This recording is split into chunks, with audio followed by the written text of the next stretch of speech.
Before I start my presentation, can I ask a couple of quick questions? How many of you are teachers, like in classrooms with kids? Okay. And how many administrators or people that work in the district office supporting the teachers? And how many people are in sort of other fields that support the schools outside? Okay. Okay. So I think a lot of this information was probably in my introduction already.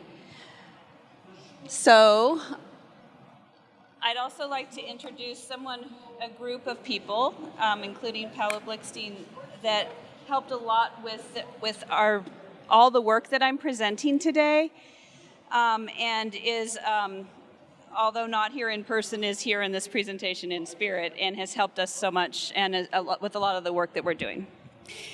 So as you can read on the slide, the FabLearn program at Stanford has really been instrumental in helping us understand best practices. We're rolling out a program. We started a little bit over a year and a half ago.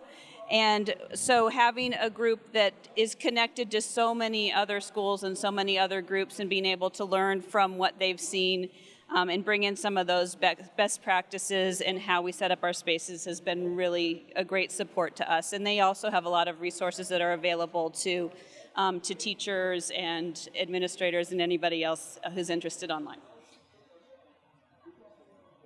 Another thing, I was chosen this year to be one of 12 FabLearn Fellows, and the FabLearn Fellows come from all around the world. So this has been a very international year for me. I was on the phone talking about how we assess student work in a makerspace with someone in Rwanda just the other day, and I'm here in Brazil today. So that's been an incredible thing for me to experience. So this is some information about my school district. We're located in East Palo Alto, California. Our district has a little over 3,000 students.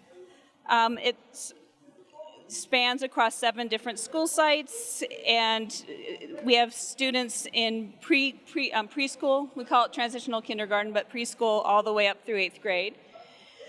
Our demographic is that most of our students have a lot of needs at home. They are living in homes with a lot of poverty, and there are not a lot of resources. So another thing that's affecting them, and they bring it into school, is that over a third of them are actually homeless or housing insecure. Another thing is that most of our families actually speak Spanish at home. Here's a little bit more information about why we are where we are, one of the reasons. We have an influx of workers coming for high-paid jobs and not a lot of housing that's affordable in East Palo Alto. And that's why our numbers of homeless youth are increasing so much. We have a lot of families that live in homeless shelters, cars. We also have a lot of families now that are living in RVs. And this is one of the families. In my slideshow, there's actually a link. There was a couple of news stories on this family and on this problem that we have in East Palo Alto. With that said, our students are amazing. They're brilliant. They're incredible makers. They love to do things that are hands-on. They're incredibly engaged. They're talented engineers. In fact, this girl in the front, Jennifer, she won. She's the best 5th grade engineer in the entire county of San Mateo County. This picture shows a 5th grade class that did a project where every student, I've never used one of these microphones before. This is like, I'm totally a whole new rock star level that I've never experienced today, so let me know if I'm not holding the mic right. So anyway, this is a 5th grade class. Every student in this class did their own CAD drawing of a propeller. These are the propellers where if you put them through your fingers and you spin it, they fly up in the air. There is one student that didn't have a propeller, and that's this girl, Maria, because she had shown up 2 days before this picture from Mexico. She didn't speak any English. She came without her parents. So she did her propeller the next week. Here's our mission. And a lot of this philosophy has come out of this connection that we have to FabLearn. I'll give you a minute to read it because I can't say it better than Paolo can.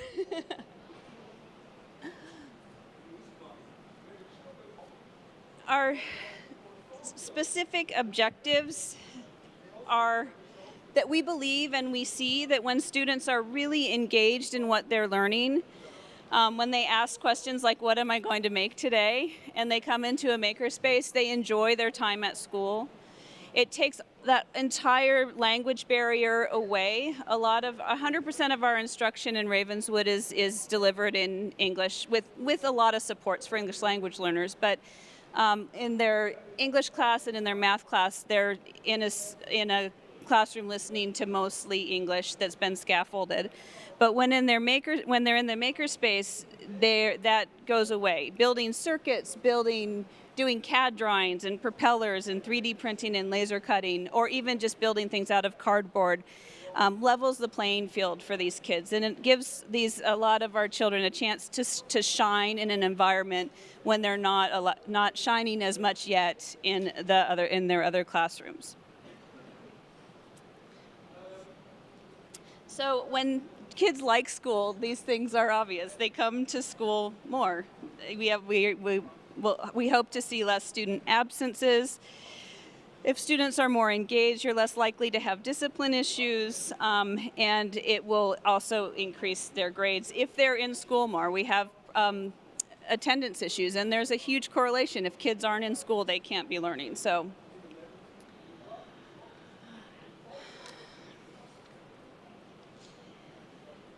This is an overview of sort of the history of our program. Our very first sort of pilot makerspace was in a classroom in 2013.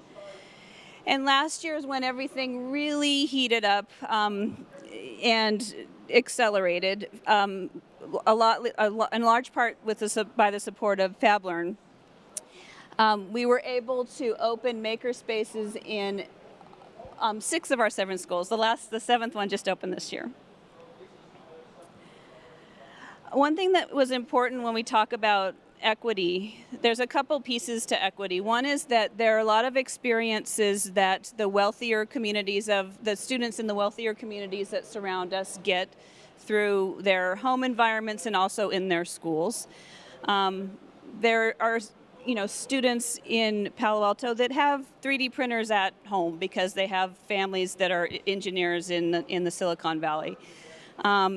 So we'd like to level the playing field in providing access to those tools, but if it's important and we really believe that will benefit our kids, then we wanted to offer it to all of our kids at all 7 of our sites.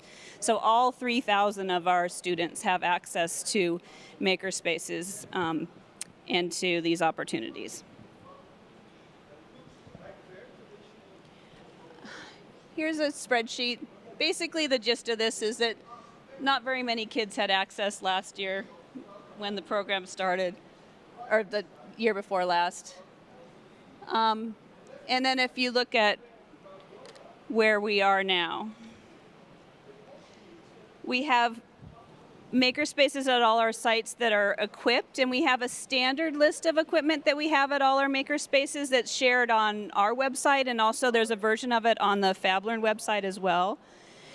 But each site also buys equipment that meets the interests and needs of the students. So there's the standard list, and then there's also variations at each site depending on what the kids want to make there. And what the tinkerers want to make too, because those things are connected. Like one of our tinkerers has a huge passion for woodworking, so he's having first graders, sawing and using hammers and building. Here's just a visual that shows what the classroom looked like before. We built it out, and this shows what the space looks like in September. If you want to see what the space looks like now, we have one of our sites wrote a mini grant to get a 360 camera. So we have, and we took the 360 camera to all 7 of our makerspaces and put those photos on our website. So if you want to see them, it's pretty cool. Also, just note when you look at them, we didn't clean up before we took the pictures. We didn't make them look pretty. They're just like they looked the day when we went around and took the 7 pictures. So you'll get to see what they, real world here.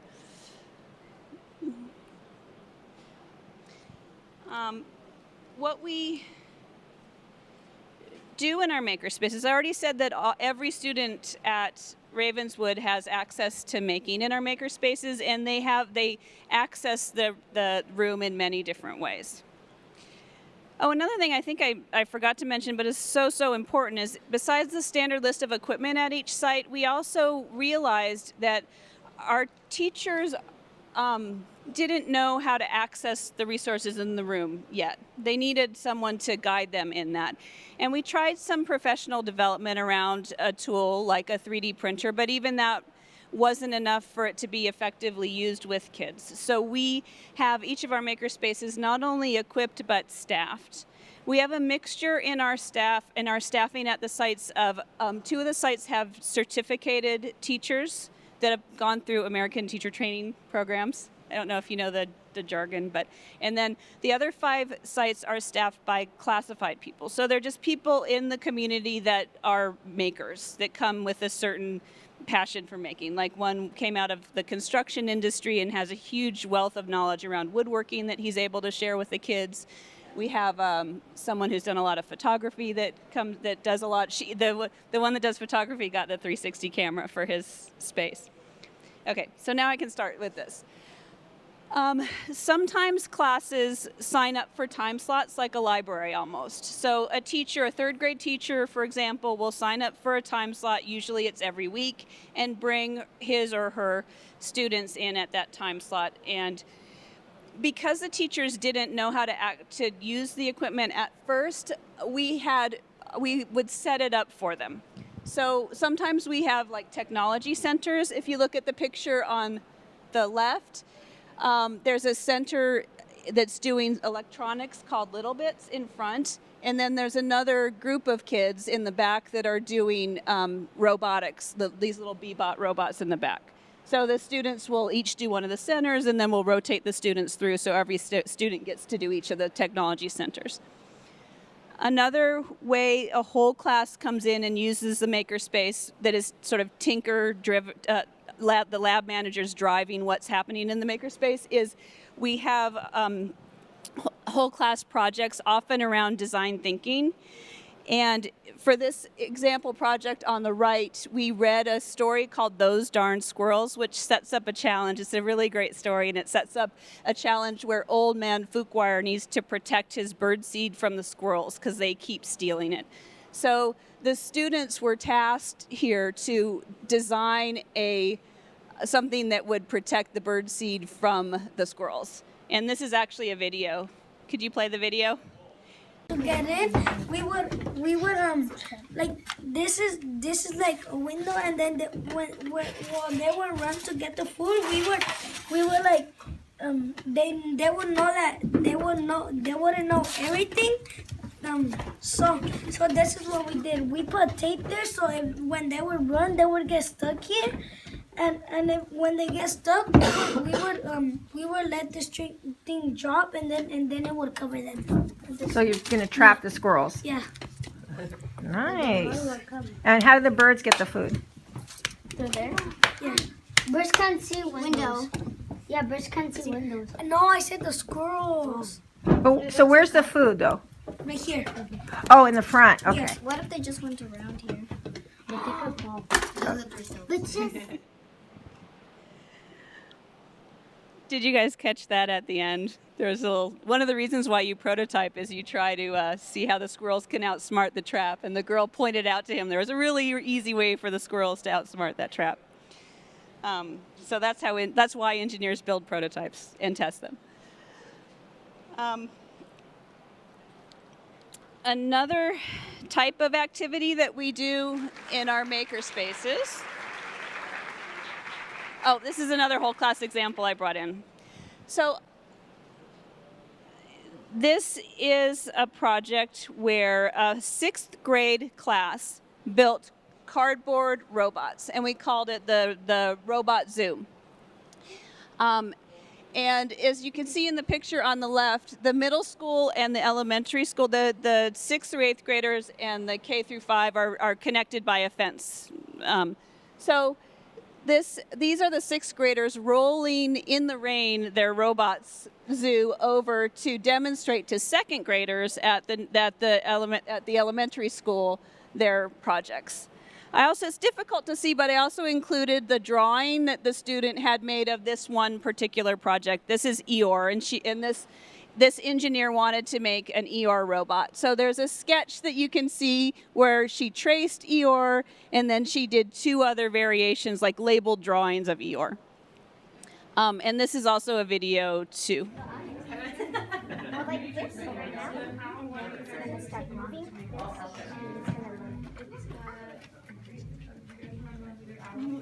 Oh, there it goes. The owl? Yeah. The owl has a delay. I don't understand, but so the sensor is his beak, his nose, but it will. It's a delay. I don't check on it later.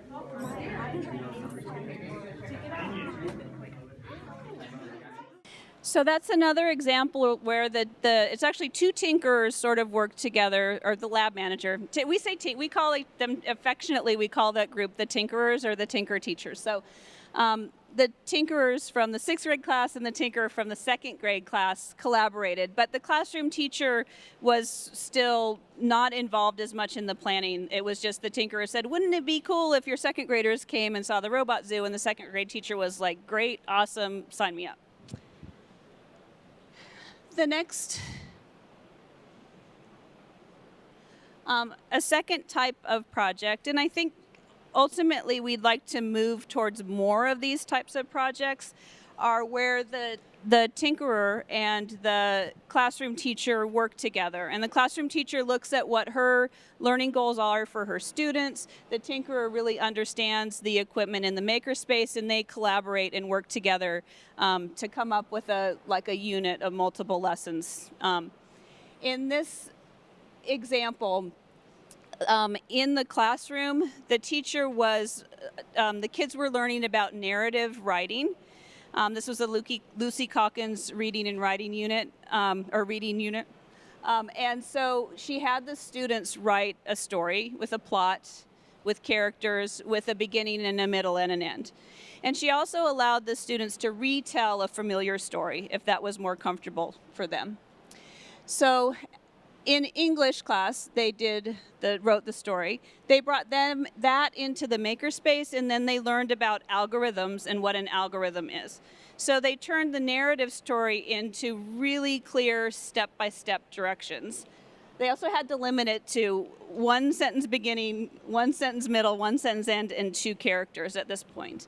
And then after that, after they learned about what algorithms were, they took the algorithms and turned that into their block programming. So if Little Red Riding Hood goes forward 10 steps and picks some flowers for grandmother, Little Red Riding Hood turns right. Little Red Riding Hood goes forward 5 steps and meets a wolf. So between the algorithm and then they created the block programming, we also brought in the art teacher to do costumes and sets for the robot characters. And then the final storytelling was actually done by the robot. So if you see the little boy that's holding the iPad, the code is written. So he has to press go on the code, take the hands off the iPad, and the robot has to act out the entire story. Another example of a project that was an integrated project between a middle school science teacher and one of our tinkerers. Was around this. We're transitioning our science standards to the next generation science standards. So this is a middle school NGSS standard. So as a science teacher, her students needed to be able to demonstrate that they could apply scientific principles, design something to monitor or minimize a human impact. So that's a great one to do in the makerspace, right? During their science class time, they did the research. They found environmental topics that they were interested in and formed groups. Then we then at that point went through the Stanford design thinking process where you develop empathy. You think of somebody who's affected by this environmental problem, and you with empathy for them, you design things that could help solve the problem. Then we did a lot of rapid prototyping. As you can see, these girls are wondering how might we protect our homes from sea level rise. And they did a lot of really quick rapid paper prototypes. And then we taught them some basic coding and taught them how to use the go-go boards. The go-go boards were a really good product to use. We use the hummingbird, if anyone's kind of techie, we use hummingbird robotics kits for the robot petting zoo project that we showed, but we use go-go boards for these because go-go boards have a lot more variety in terms of the sensors that they have. So they have moisture sensors, temperature sensors, they have proximity sensors. So with that variety of sensors, it was a really good tool to use because you have to monitor and minimize. So that monitor piece was pretty easy because you already had the sensors there. And then the final project, which I couldn't find an example of, is they had to do a commercial to kind of like sell their project at the end. So they filmed little ads, to how to save the polar bears or how to protect your home. So when we do this project this year again, I'll get some videos because they were pretty hilarious. In addition to these more structured experiences as a makerspace, every makerspace is also open for just free exploration. Kids can come in during lunch or after school at every site just to make whatever they want to make. It could be something that they're working on in a class, or it could be just anything that they dream of. Some examples of things students want to make is a leprechaun trap.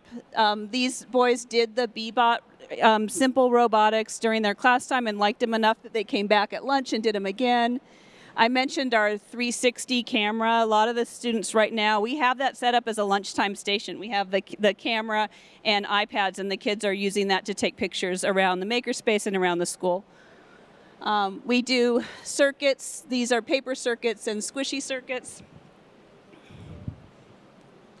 And there's an example of what the lunch schedule might look like at a site. During lunchtime, there's also projects that kids come in that are sort of self-directed projects, but projects where it's things that they have in their lives already, but they're transitioning from just consuming and buying objects to making them themselves.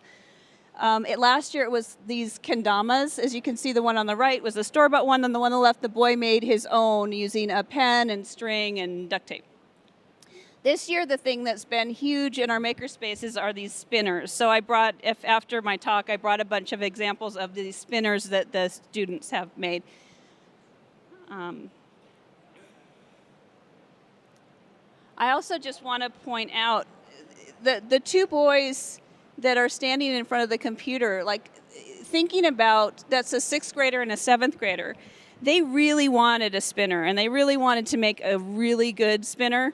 And in order to do that, they had to learn how to use the software, the drawing software. They need to measure with precision how big the skateboard bearing that's going to go in the middle is. They have to place the weights at all the exact same distance around the outside, and then they can test them and sort of prototype again. Here's 2 more videos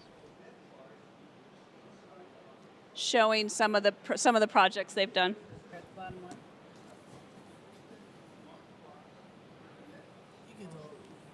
This is Jawan's spinner. He would not lend it to me to bring here for a week. He's like, no, I cannot be without my spinner for a week. So, sorry. I brought one like it, but not the double spinner.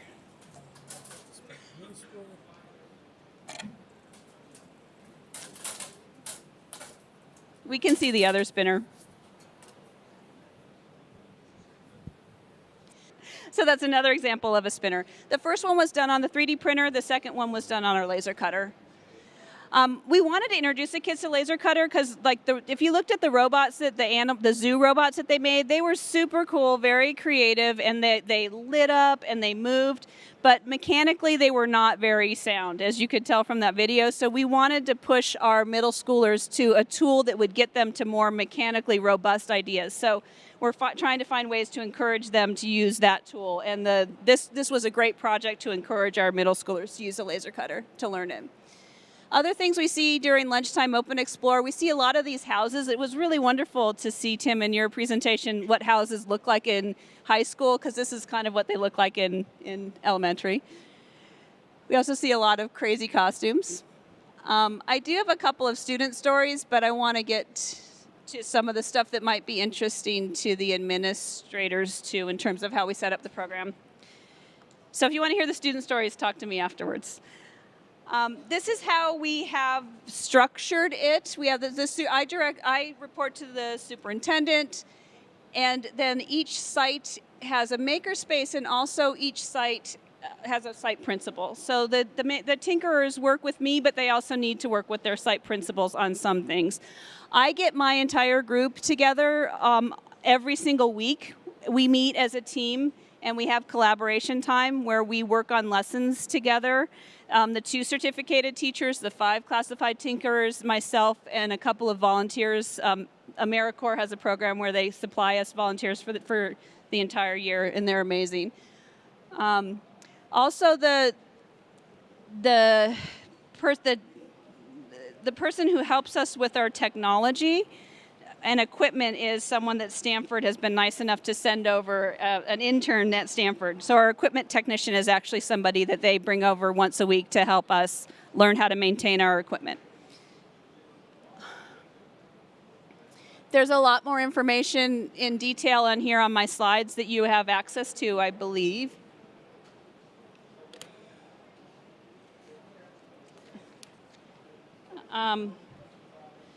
So we kind of, even in the last year and a half, we've sort of done some things right and some things wrong.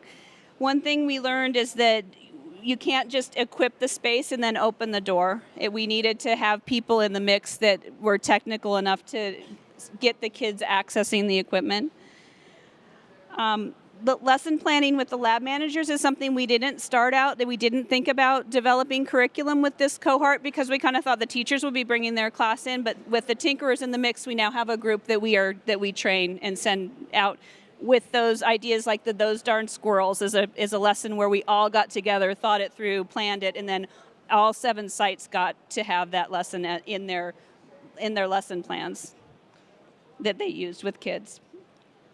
I also think, I hate to talk about number 3 because it kind of says how important my role is, but having somebody that oversees the whole project is actually important because I am at the district office, so I can have a voice for the program, and it puts it on the same level, not quite the same level, but like there's literacy, math, makerspaces, and science.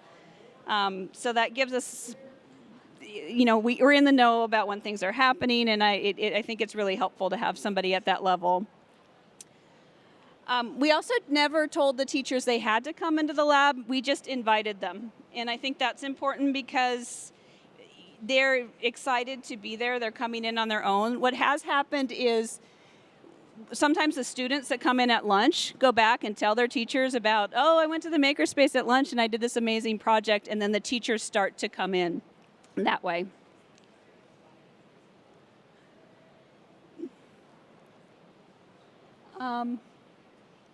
There's a lot of information both on our website and on FabLearn's website. So and resources that are free, we want to share with everybody that can use any of the stuff that we've done. Thank you.